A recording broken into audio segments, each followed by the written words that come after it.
జారీ దానిపైన ఆనాడు ప్రతిపక్షంలో ఉన్నటువంటి తెలుగుదేశం పార్టీ నాయకుడు చంద్రబాబు నాయుడు గారు, అలాగే ఎన్నో హిందూ సంఘాలు అందరూ కూడా పోరాటాలు చేస్తే ఆయన చేసిన తప్పుని తెలుసుకొని ఆ రోజు ఆయన ఇచ్చినటువంటి జీవోల్ని మరలా 2007వ సంవత్సరంలో వెనక్కి తీసుకున్నటువంటి సందర్భం అధ్యక్ష. ఆయన దానిని ఒక ఆధ్యాత్మిక కేంద్రంగా ఉండాలి, ఈ తిరుమలను 7 కొండలకు అక్కడ ఉన్నటువంటి తీర్థాలు కానీ మార్గాలు కానీ అన్నీ కూడా దివ్యక్షేత్రంగా, తిరుమల దివ్యక్షేత్రంగా దాన్ని పేర్కొంటూ ఆనాడు ప్రకటన చేసే పరిస్థితి వచ్చింది అధ్యక్ష. అయితే ఆనాడే చంద్రబాబు నాయుడు గారు చాలా స్పష్టంగా అసెంబ్లీలో కూడా పోరాడారు అధ్యక్ష. ఆనాడు ఉమ్మడి రాష్ట్రంలో మీరు ఆ జీవోల్ని ఉపసంహరించుకోకపోతే మరలా మా ప్రభుత్వం వచ్చిన తర్వాత నేను ఉపసంహరించుకుంటా అనేటటువంటి పరిస్థితి ఆ రోజు చంద్రబాబు నాయుడు గారు నాటి శాసనసభలోనే చెప్పారు అధ్యక్ష.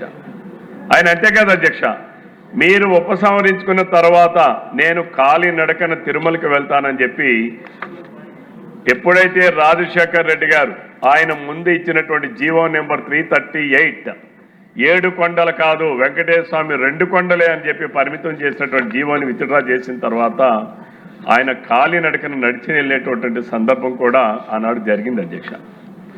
అంతేకాదు అధ్యక్ష, తిరుమల తిరుపతినే కాదు అధ్యక్ష, వెంకటేశ్వర స్వామి వారిని కించపరిచే విధంగా అక్కడ జరిగే క్రమాలని కూడా కించపరిచే విధంగా వైఎస్ఆర్సీపీ పార్టీ ఏ రకంగా ప్రచారాలు చేశారంటే పింక్ డైమండ్ పేరుతో వైసీపీ అసత్య ప్రచారం చేశారు. పింక్ డైమండే లేదు అధ్యక్ష. ఆనాడు మైసూర్ రాజా వారు ఉన్నటువంటి ఆభరణాన్ని, రూబీ ఉన్నటువంటి ఆభరణాన్ని అది పింక్ డైమండ్ అని చెప్పి ఆనాడు అభూత కల్పనలు సృష్టించి మాట్లాడినటువంటి సందర్భం అధ్యక్ష. ఇది 2018లో జరిగింది అధ్యక్ష. అంటే ఆనాడు చంద్రబాబు నాయుడు గారు తీసుకెళ్లారు, అది వారి కుటుంబ సభ్యులలో ఉన్న వారి దగ్గర ఉంది అని చెప్పి తప్పుడు అభిప్రాయాలు, తప్పుడు ప్రచారాలు చేసినటువంటి పరిస్థితి ఈనాడు ఉన్నటువంటి జగన్మోహన్ రెడ్డి గారి ఆధ్వర్యంలో ఉన్నటువంటి వైఎస్ఆర్సీపీ పార్టీ చేసే విష ప్రచారాలు అధ్యక్ష. ఆనాడు మనం చూస్తే అధ్యక్ష, టీటీడీ పరిపాలనలో ప్రతిష్టని, టీటీడీ ప్రతిష్టని దిగజారుస్తున్నారని చెప్పి ఆ పింక్ డైమండ్ విషయంలో ఆనాడు టీటీడీ వాళ్ళు కోర్టులో కేసు దాఖలు చేశారు అధ్యక్ష. అంతేకాకుండా వారు దానికి 2 కోట్ల రూపాయలు కూడా ఫీజు చెల్లించారు అధ్యక్ష.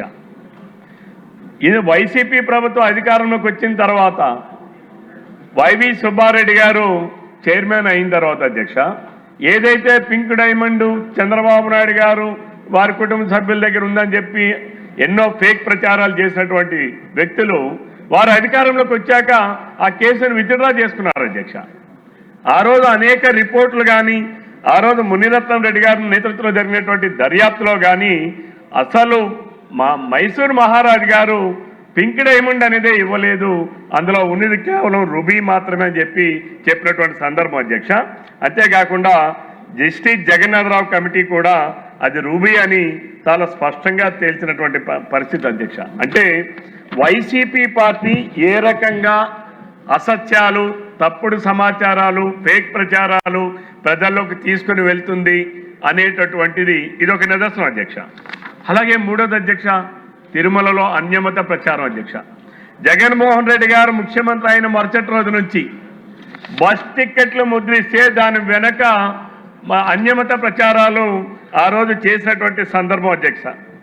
ఆ రోజు హజ్యాత్రికుల ప్రకటనలు కూడా ఆ బస్ టికెట్లు వెనక ముద్రించారు అధ్యక్ష. అలాగే జెరూసలం సంబంధించినటువంటి యాత్రకు సంబంధించినటువంటి వివరాలు కూడా ప్రచురించారు అధ్యక్ష.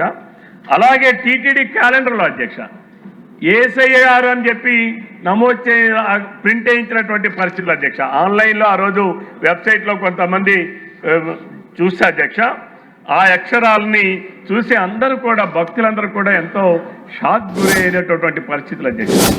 అంతేకాకుండా ఆ రోజు అక్కడ ఉన్నటువంటి ఎంతోమంది దేవస్థానం సహకారంతో భక్తి గీతామృత లహరి అని చెప్పి పుస్తకాలు ఉంటాయి అధ్యక్ష.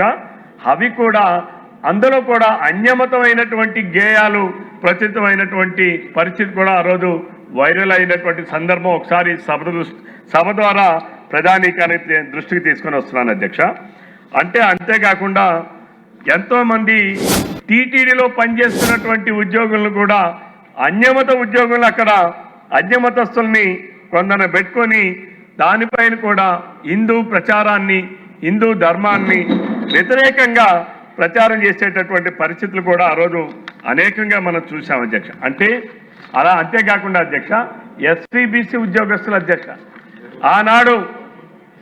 ఆనాడు టీటీడీలో మనం చూస్తే అధ్యక్ష ఆ రోజు బ్లూ ఫిలిమ్స్ కూడా లింకులు పంపించేటటువంటి పరిస్థితి అధ్యక్ష. ఎస్వీబీసీలో ఉద్యోగులను కూడా తన అనుకూలను నియమించుకొని తనకు సంబంధించిన వాళ్ళు నియమించుకొని చేసినటువంటి పరిస్థితి అధ్యక్ష. ఆ రోజు వైవి సుబ్బారెడ్డి గారు నాయకత్వంలో ఆ రోజు ఆయన చైర్మన్ గా ఉంటూ నాన్ హిందూ భక్తులకు డిక్లరేషన్ అవసరం లేదు అని చెప్పేటటువంటి పరిస్థితి అధ్యక్ష. ఇవన్నీ మనం గమనిస్తే అధ్యక్ష తిరుమల తిరుపతి దేవస్థానం కలియుగ దైవమైనటువంటి వెంకటేశ్వర స్వామి ఎన్నో అపచారాలు చేసినటువంటి పరిస్థితి ఆనాడు వైఎస్ఆర్సీపీ ప్రభుత్వం ఉన్న 2019-24 మధ్య కాలంలో జరిగినటువంటి అనేక సందర్భాలు అధ్యక్ష. అంతేకాదు అధ్యక్ష పరకామణి చోరీ అధ్యక్ష. జగన్మోహన్ రెడ్డి గారు మనం